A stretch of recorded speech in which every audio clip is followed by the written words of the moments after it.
When taking their C2 Proficiency exam, students are usually most frightened of part 4 of the reading and use of English paper, the dreaded keyword transformations. And I totally get why.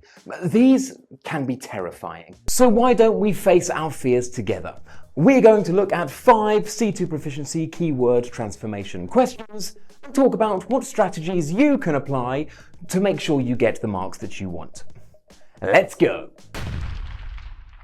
For each question in part 4 of the C2 Proficiency Use and English paper, you will be given 2 sentences and a word in bold. This word in bold is your key word. It is your job to make the second sentence have a similar meaning to the first sentence using the key word.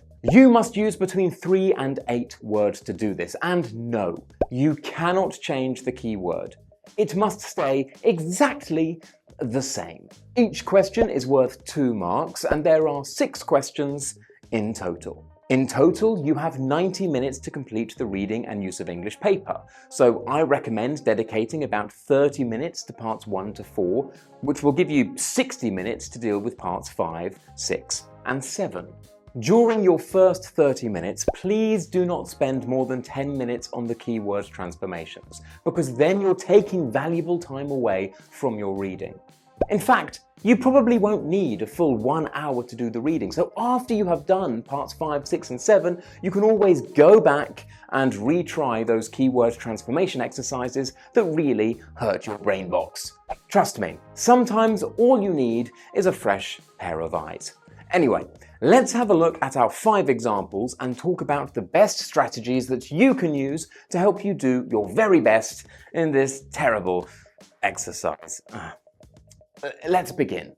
Our first sentence is, I don't think Monica has left yet because I saw her earlier. Our key word is set. Monica, as I saw her earlier.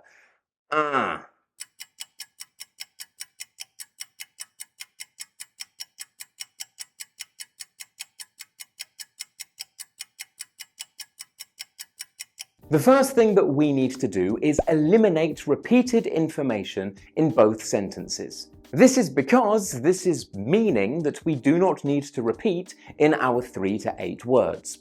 We don't need to focus on this information, so let's eliminate it. So here we can eliminate Monica, and we can eliminate because I saw her earlier and as I saw her earlier, as these words express the same meaning.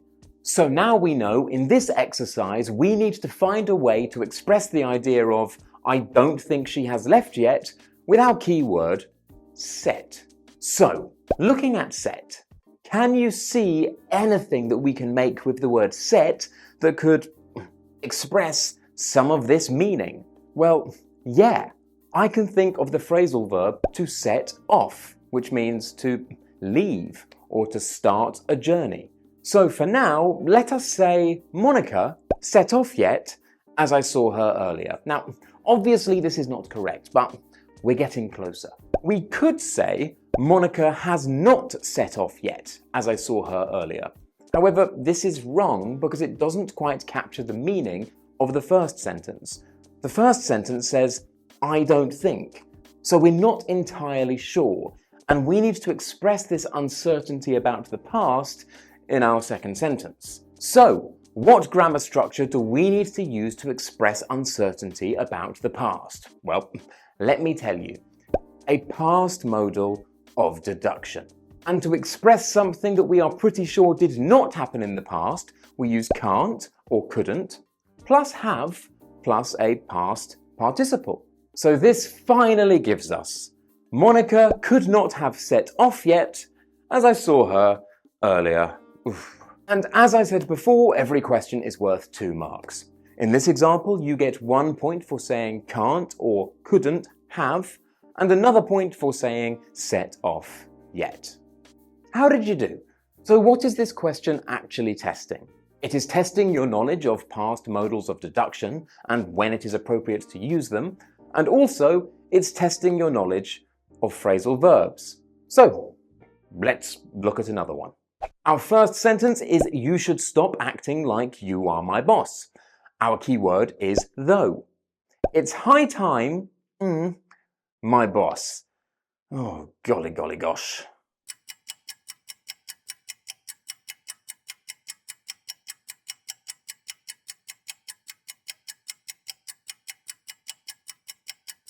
The first thing we need to do, as always, is eliminate. What information is repeated? Well, my boss is repeated in both sentences, so let's eliminate that. And should, because it is high time means the same thing as should. So let's eliminate should and high time. Now let's take a look at our key word, though. Can we connect this to anything in our first sentence? Well, yeah, we can. We can replace like with as though, and as though means the same as if. Now, after as though, we have two options. We can use the present simple, and this is for situations that appear to be real. Or we can use the past simple for situations that we know are unreal. For example, let's imagine that we are watching and listening to someone talking about politics, and they seem to be very well informed. The conflict has been raging now for 7 days, and neither party wishes to come to the negotiating table despite numerous countries offering to be mediators in order to reach a ceasefire in the conflict. Well, this guy looks incredibly knowledgeable, so we could say, oh wow, it seems as though he is an expert. I'm going to watch more of him. I want to learn all about the world. Now, let us imagine that we know that this person is not an expert. In reality, he's an idiot. Instead, we would say something like this. Oh my god, Bruce, this is pathetic. What are you doing? You're acting as though you were an expert. Monica, I'm actually going to start a political YouTube channel. I've had enough of smash English. Yeah, Bruce, as though you were qualified enough to talk about these things. Oh, well, you look as though you are qualified to talk about shaving, Monica, with such a lovely beard. Now, considering that in our first sentence, the speaker seems to be quite annoyed, we can assume that the person he's talking to is not his boss. He's just acting like his boss. That's a terrible thing. And because of that, after as though, we need the past simple. So far we have this. It's high time as though you were my boss. Now let us focus on it is high time. And high time means the same as should, but there is one key difference. After it is high time, we use the past simple. This is a form of the subjunctive, and we're using it to say that there is something we really need to do, and actually, we're quite late in doing it. We need to do it now. So, if we use the past simple with high time, it gives us, it's high time you stopped acting as though you were my boss. Yes, it's a tricky one, it is. Again, how did you do? If you did terribly, don't feel bad. Just thank me for teaching you. This question, as always, was worth 2 marks, and you get 1 mark for you stopped acting, and another mark for as though you were. Yeah. And what is this question testing? Well, again, it is testing 2 things. Your knowledge of how to use high time with the subjunctive, and your knowledge of the fact that we can use as though to mean the same thing as like, and that it is followed by either a present tense or the past simple to denote an unreal situation. And I know what you're thinking. You're thinking right now, Toby, I'm having so much fun, I'm going to subscribe, I'm going to like the video, and I'm going to keep watching because I want to do another keyword transformation. So you're in luck because we're going to do another one. Well, another 3 actually, so... Our first sentence is everyone thinks the economy is going to collapse. Our keyword is brink. The economy is collapse. Oof.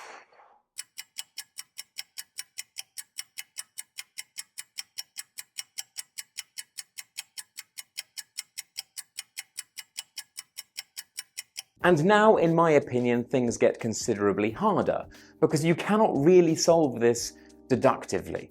You may know all of the grammar structures in English in immaculate detail. You may have swallowed a grammar book, but that's not going to help you here if you don't know how to use the word brink. And then everything just falls apart and you will feel really depressed and you'll jump out the window. Don't jump out. No, don't please. So let us assume that you're in the exam and you have no idea what to do. You've never seen this word brink before and you're completely lost. You're starting to panic, you're looking at the window and you're thinking, my oh my, that window looks tasty. Because you're gonna eat it? Well, instead of worrying about brink, let us focus on what you can do. We need to capture the idea of everyone thinks. But in our second sentence, everyone is no longer the subject.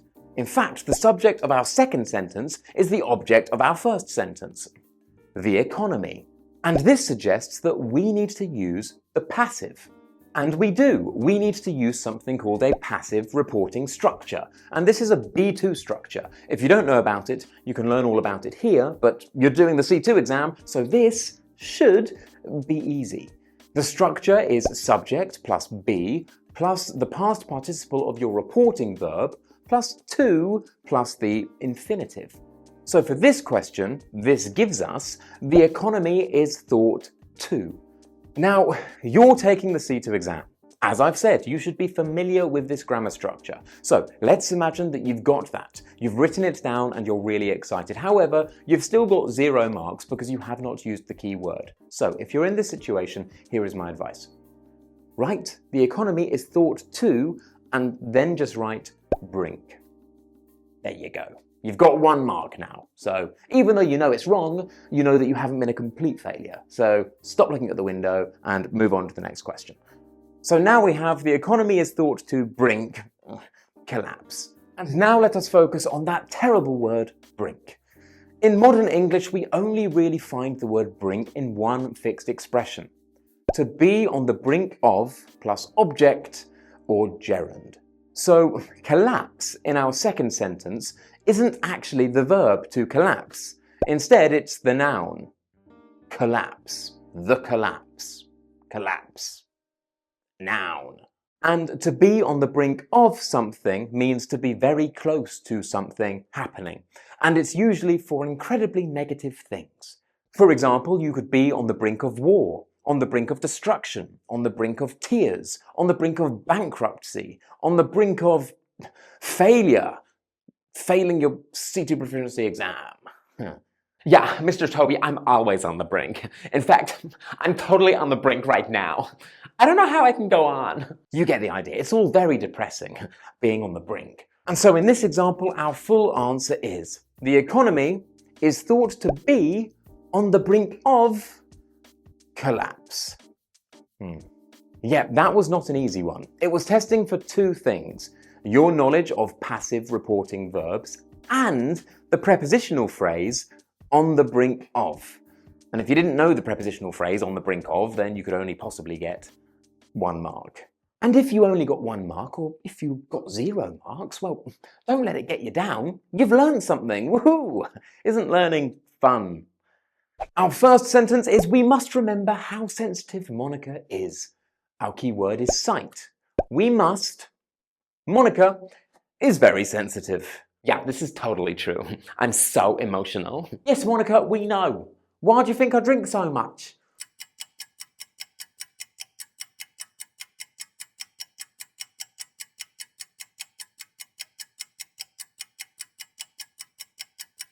Let us start with some elimination. We can eliminate how sensitive Monica is, as this is the same as Monica is very sensitive. We can also eliminate we must, because it's the same in both of our sentences. So this leaves remember. And again, I'm very sorry, it's kind of like on the brink of. If you don't know this expression, then you don't know. The expression we need is to lose sight of something. If you lose sight of something, then you stop considering something that you once did consider. Yeah, like my ex-boyfriend totally lost sight of how important I was. And so he lost me. He didn't lose you, Monica. He broke up with you. It's different. Yeah, well, he really regrets it. His new girlfriend is so ugly. Yeah, Monica, I saw. She doesn't even have a beard. It's disgusting. Ugh. Oh, that's hideous.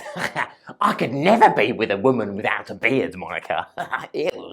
However, we want to actually express the opposite idea. We must not lose sight of Monica is very sensitive. Now, of course, we're not finished, because in our second sentence, Monica is a subject, and of is a preposition, and we cannot follow a preposition with a subject. Instead, we need to follow a preposition with an object or a gerund. So, let us create an object with the fact that, which finally gives us, we must not lose sight of the fact that Monica is very sensitive. Yeah, that's 7 words, and as always, it's split into 2 marks. You get 1 mark for not lose sight of, and another mark for the fact that. And we're almost finished. Just 1 more to go, which is good, because I think my neighbours can hear me, and they think I'm talking to myself.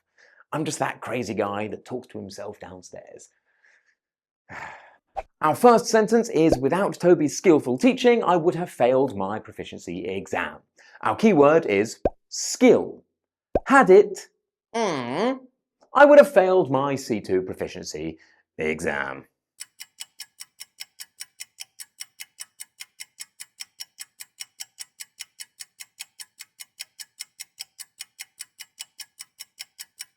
You know what to do. Let's get eliminating.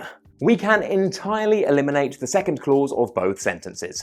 I would have failed my C2 Proficiency exam, because they are exactly the same in both sentences. So we need to find another way of expressing the idea of without Toby's skillful teaching, beginning with had and using our key word skill.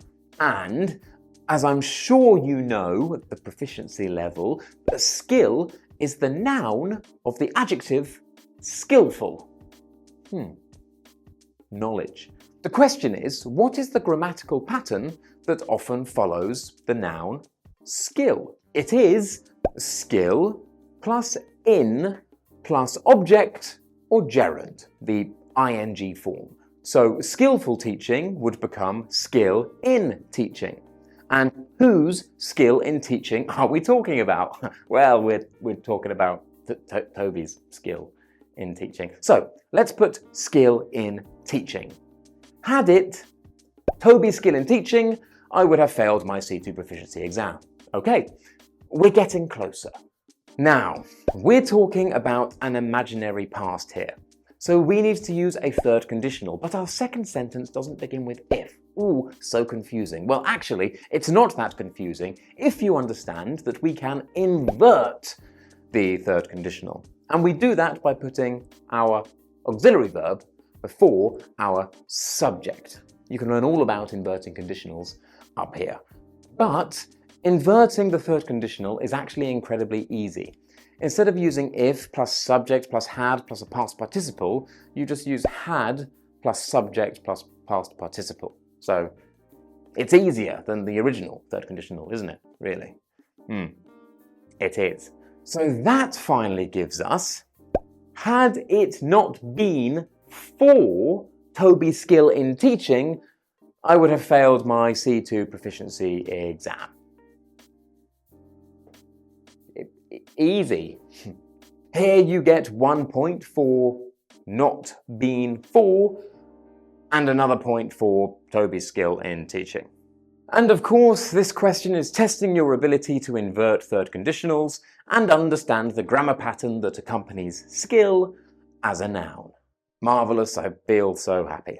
Now we have come to the end of the video, I totally understand if you feel dejected, because keyword transformations at the C2 proficiency level are really, really hard, and they can make you feel very depressed about yourself.